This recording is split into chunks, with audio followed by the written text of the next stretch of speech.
How are you guys doing? Very well. Very well, working hard. Yeah. It's fun. Dana and Chris posted yesterday that they're off to see the Wizard, and working with Paul, that's the experience we had. We've come in here. A couple of us have some studio experience, and a couple of us are new to it. And he's just been a tremendous coach for us to sort of get the best out of us and help us find things we didn't even know necessarily that we're capable of. So, just to follow up on the My Music Biz piece, we first found out about Paul through My Music Biz about a year and a half ago. And when we started using that platform, it really sort of guided us along as to kind of how you get step by step. And, because Jason, you spent a lot of time in this career, you know yourself how chaotic it can be, right? And when you got somebody who's a coach or somebody that can say, here's your order of operations, Mm. you don't have to reinvent the wheel and you don't have to make the mistakes that a lot of other people make. So we're really grateful to My Music Biz for the support and help that they've been giving us. Excellent stuff. As like that, Mark and guys, you guys' video is pretty solid. Silky's dead. So it's like, let's say just for working on that video and having this like brand new image on YouTube, how's that coming out? That credit for that goes to my son Elijah. He and his friend Justin, Elijah Bolton and Justin White. Those two guys came into the church. We just had an idea for the video. Had a friend who had a coffin. Had a friend who had a church, and put it together. We said we want to come make a video, and Elijah and Justin rolled in with us and did all the shots. And pretty much just a guerrilla move, roll in simple and keep it simple, and did what we did, and ended up with some cool stuff. Found some folks to be extras, and in a day we put it together. Pretty happy about it. And just like Paul Milner mentions, like in the Alice Cooper-esque experience and stuff, it's a 6 minute video or something like 6 minutes, and it's like it's got a certain style we're not seeing nowadays in music. Well, that's because of AI again. Everybody can turn to AI for their videos now and stuff as well, and just kind of. So you get a similar vision each time. No, I know you get the AI visions versus taking the old school route with something like that with the camera. Not everybody has a son with the camera who can go produce something like that, So I feel very fortunate for that we have Elijah in our corner. He's done a lot of good stuff with us. 100%. Yeah, and we'll continue to do more with him. But it's just nice to be able to come in with Paul and create the song, take the song, put it to the video, and then get it out there on YouTube. We're pretty happy about that. That's a milestone for what we've been doing right now. We've got several more projects in the works along those lines that are coming. And like Paul said, we're building toward hoping to get a pitch together to sell this to network and end up with what would basically be a series based on this fictional band we've created. That's that's the end goal. That's what we're shooting for here. Rock and roll historical fiction. Yeah. And the story that Dana wrote really has an appeal to such a huge demographic. And he touched on it briefly about the songs. The songs relate to a greater project that which as the concept unfolds will become very clear. And this is the stuff that Paul and My Music Biz are helping us with that vision, and Elijah and his group. And we're just in the background trying to put the meat and potatoes out of the music and making sure that the music matches the story. And what's interesting and what's somewhat eclectic, but also you don't see a whole lot of these days, is we've got a span all genres.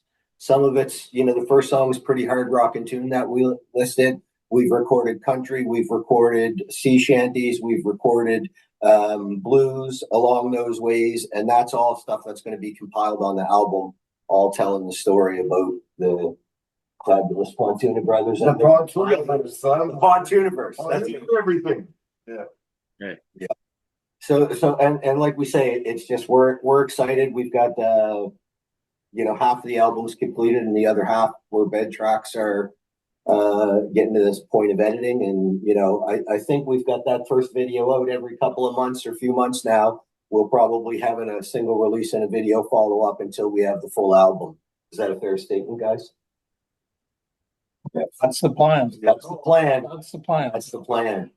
Sounds like a good Jason, we plan. really appreciate any attention you're giving us. Of course, we know you've got a bit of an audience out there, and any help you can give us is greatly appreciated. Hey, And absolutely. shows with Poison Cherry, we're always open. That's awfully nice of you. Thank you. Really enjoyed it. And like just to close, let's say YouTube, I find is the way to go because you're opening the door so much now to people that would not be in your region to see you. So it's like you're opening everywhere. Yeah, it's really good. We had a respectable number of streams within the first 48 hours. And it was interesting to look and see that they're England, United States, Mexico, Brazil, South America, you know what I mean? Like we've seen them, Australia, sort of pockets now. Yeah. Most of them are people we're connected through some way or the other. But regardless, it's getting out worldwide, quite frankly. It's accessible worldwide. And what happens when you do get a following is not even where you're from sometimes. It's like the people that follow my videos and all that, it's like, you got the Brazils and California and Right. the Canadian side of things. It's interesting. You got to work hard to get into the Canadian. Well, interestingly enough, that's a really good point because my music business helped us with that as well.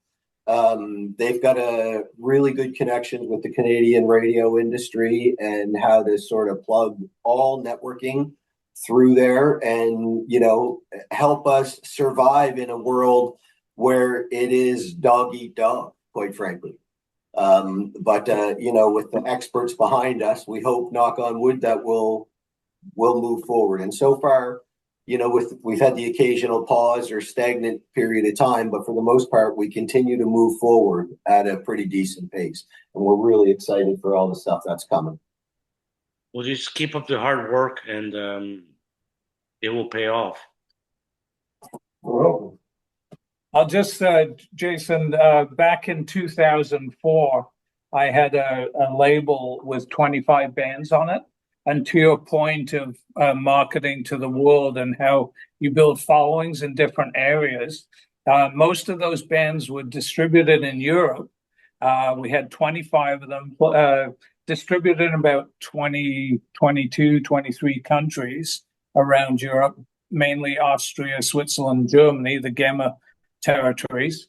And a lot of those bands didn't have followings in Canada.